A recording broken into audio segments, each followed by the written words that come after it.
Daniel, this is Dustin. How you doing? Hey, Dustin, how's it going? It's going excellently. Are you all right to answer a couple questions today? Absolutely.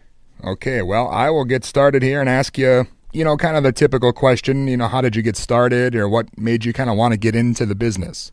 I grew up in a very large Italian family in Brooklyn when I was a kid, and my grandfather had 12 brothers, and we all lived on the same block in Brooklyn. And when I was a kid, and I would learn the ABCs, I would do what I affectionately call the coffee table circuit.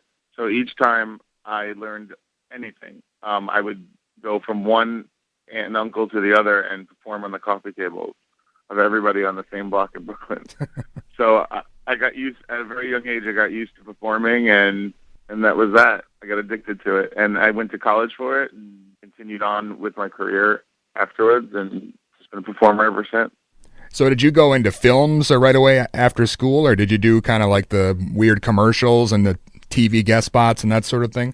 If you could think of any way to perform, Justin, I have done it. Okay. I've done weird commercials. I did this paper towel. I did this Publix commercial in Fort Lauderdale once, where it's a hot day and I'm sitting there eating Cheetos, and then this girl walks by and I see her and I wipe my forehead, and it's like paper towels, 96 cents, and I have cheese doodle stuff all over my head. Anything I could do to perform. I used to make my little sister and brother perform too. They're performers in life, not as a profession. But I would when we go to the movies when we were kids, I would say, look, there's a captive audience sitting here before the trailers start. Get up there and let's do bits, and we would go up and perform for the audience before the movie started. So it's always kind of been part of your growing up. Yeah, I have a very funny family and a very loud Italian family, and to get heard, you had to be funny. Well, then when you did start doing films, it seems like you didn't go towards more of the run-of-the-mill sort of films. You did, things like Bully and Party Monster. I mean, was that sort of a conscious decision on your part to take some of those kind of out there roles? It's a really good question, but I guess, I started out offbeat, and I've always been a little bit of a fringe offbeat person.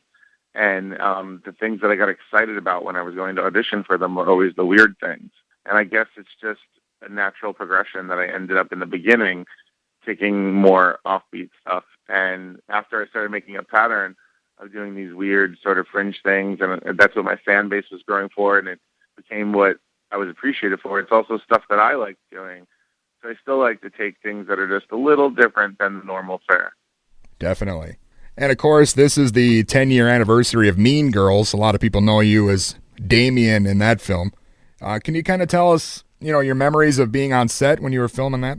It was a nerve-wracking audition process for me because I auditioned and didn't hear anything for months. And then one day they called and they said, okay, you're going to meet Tina Fey and Mark Waters. And I was like, okay. And I went in and auditioned for them. And then I didn't hear anything again for a while. And then they called me on a Sunday and said, okay, Monday we're flying you out to L.A. You're going to have dinner with Tina and Lauren Michaels and the whole cast. And then you're going to do the table read, and then we'll let you know if you have the part or not. So I was like, okay. And then I flew out, I met everyone, and I did the table read. And then I waited a few days. It was agonizing. And they told me, you have the part. In 4 days, we're flying you to Toronto. But I flew to L.A. with just summer clothes, and then ended up having to buy like a whole new winter wardrobe in Canada. Oh, sure. So that was crazy in a whirlwind. Yeah, and I mean, obviously, that is a huge favorite for a lot of people. Did you ever imagine when you were making that 10 years later, people would still be asking you about it? No. I mean, we knew that it was funny, and in the beginning, we were like, we're working so hard on this. I hope it's not just like a normal comedy. This seems like such a great script. You never know. One of the things about making a movie is that you rely on so many other people's aesthetics for it to turn out how you want it to turn out. You, as an actor, you can go ahead and act, but then you're worried about the director, the studio, the editor is a huge part of it, the cinematographer, and you never know what it's going to end up like. But we've had an amazing team on that movie, and I think the way the movie came out was definitely evident afterwards. Yeah, I know a lot of people who are still quoting that film to this day, especially a lot of your lines. So it's really awesome that it's still carried on this kind of life after all these years. Yeah, I think I had an idea when I went to go see the first screening.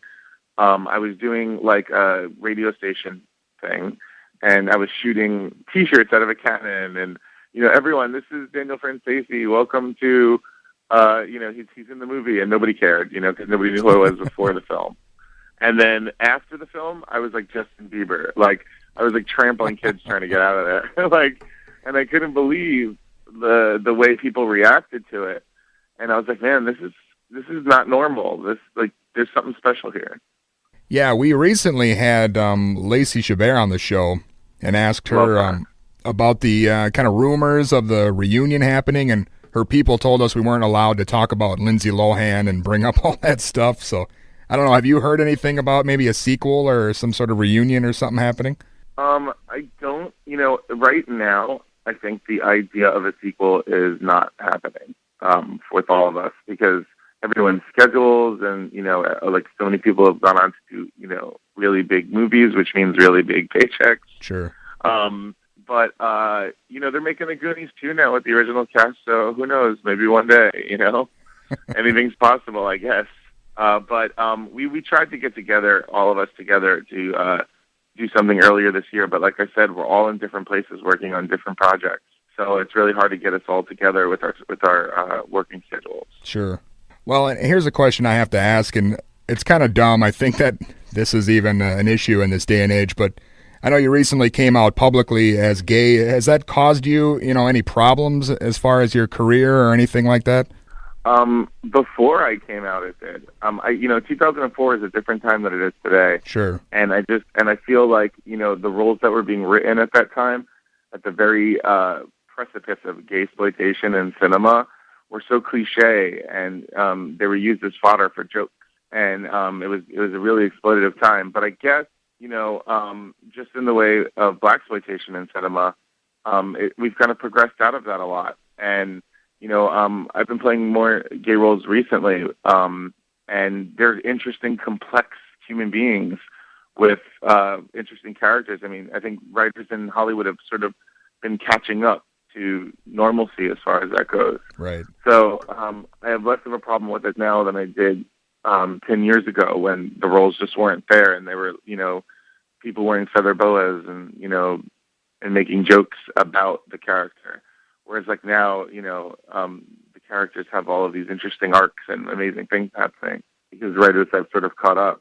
I do think that problem begins a lot in casting. I had a lot of issues where people who, saw me in the movie wouldn't even let me audition for certain roles just based off of what they thought of me before they ever met me, which I think is a big problem in Hollywood now.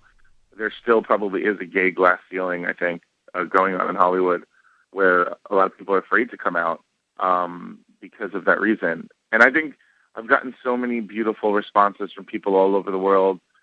Kids who are like, I came out to my family tonight because you inspired me to people who are like, even before I came out, were like, I saw you in Mean Girls, and how comfortable you were as Damian allowed me to be comfortable in my own skin. I was married, and I realized that I could be myself and be gay and come out. And I mean, I was brought to tears many times from the responses I got from that. And I just think it's a beautiful thing. But the most interesting responses I've gotten are from other closeted actors who have said, I know you know that I'm gay, and I totally respect you, and I wish I had the courage to do what you're doing. Maybe one day I will. And hopefully one day it won't matter that much, that everybody can feel free to be who they are. Right. Yeah, and that's awesome that you've gotten that sort of response. And, maybe you were even laying some of the groundwork when you played that character Damian in Mean Girls, as you mentioned. So I think that's what happened, but unwittingly to me. I wanted to play the character because it was a natural, real, awesome portrayal. I was definitely scared to, being gay and not wanting to let anyone know, but it was written so well and so earnestly. And Mark Waters, the director, and Tina Fey, the writer, had these incredible ideas about this character to make him be normal and accepted and cool and comfortable, that I couldn't turn it down, because I knew it was so important. I knew it pushed the envelope of the struggle a little bit further. I had no idea, because of the impact of the movie itself, how the impact of the character would have been such a big inspiration for so many people, that in turn, after years of people telling me that, I felt like it inspired me myself to be able to be comfortable, which is so, I think, an amazing thing when the art can heal the artist. Yeah, most definitely. And during your career, you've done a lot of different films, obviously comedy, and you've done horror films and different dramas. Is there one that you'd say you prefer, or do you kind of just like to do a little of everything? Well, I'm an entertainer in like the purest sense of the word. I'm a storyteller, so I love to tell scary stories. I love to tell sad stories. I love to tell funny stories. But I do think that my sweet spot is comedy. I perform tons of live comedy everywhere, and a lot of the stuff that I'm working on now are either comedies or I'm a comedic element in it. I just love making people laugh. And I also read you were in a rock opera. You actually wrote the thing. Is that right? Yeah, with Penelope Payton, I co-wrote a comedy parody of MTV's The Jersey Shore. Okay. It was called Jersey Shore, it's called a frickin' rock opera. And we had a good time with that. And, we took it to the New York Fringe Festival of Musicals and Plays, and we won an overall excellence award. We played it off-Broadway and then again in L.A., and it was a great experience. I played Ronnie. I wore a foam muscle suit. Wow. Yeah, I guess that says something about your range. If you can, be in a rock opera, you can play Lindsay Lohan's sidekick, you can be in I Spit on Your Grave. I mean, those are some pretty extreme kind of ends of the spectrum. The very first article I ever had written about me when I became an actor, I had a quote where I was like, I would play an 86-year-old black lady if they let me. and that still rings true today. I mean, I just will do whatever I can to tell a story and step in another person's shoes and try to figure out what makes their life change a little bit. And in the process of watching my characters and me figuring out what it is that makes this person's life change, maybe someone else's life might change as well watching me go through that. Sure. Well, and outside of acting, we also know that you do some artwork. You're kind of curating some shows and stuff. Is that something you're still doing as well? Yeah, I haven't in the past couple of years because I've been really busy. I just directed a documentary and I wrote the musical and I've done a bunch of other things. But now, as soon as I have some time in my schedule, I have a very busy acting schedule ahead of me in the next year or two. But as soon as I have a little break, that's the first thing I want to do. I really miss being a part of it. I love curating art shows. Again, it's just another great way for me to entertain. I love showing art with a sense of humor and making people think and doing fun things. My last one was about superheroes and villains reimagined. It was called Crusaders and Haters. And we had and I love having people dressed up at the opening and, throwing big parties and making artists think and do things too. It's just a lot of fun for me. Yeah, that is awesome. You're definitely staying busy. You mentioned, having a lot of stuff on your plate here in the next year. So can you kind of give us a lowdown on maybe some projects that you have coming up? Sure. A lot of this will come out in 2015, but I just finished a movie called Mind Puppets with Kevin Pollak and Vinnie Jones and a bunch of other wonderful actors. And it's about it's a comedy about 5 people who get hypnotized, and the hypnotist has a heart attack in the middle of it, and we get stuck in our trance. Nice. And I play a man who thinks he's a pregnant woman, which is a lot of fun. And then currently right now, I'm filming a pilot for ABC Family called Recovery Road, written by Bert V. Royal, who wrote Easy A, and Karen DiConsetto, who not only wrote on the show Ruby and the Rockets, but played Snooki in Jersey Shoresicle. So it's very, very much a family affair.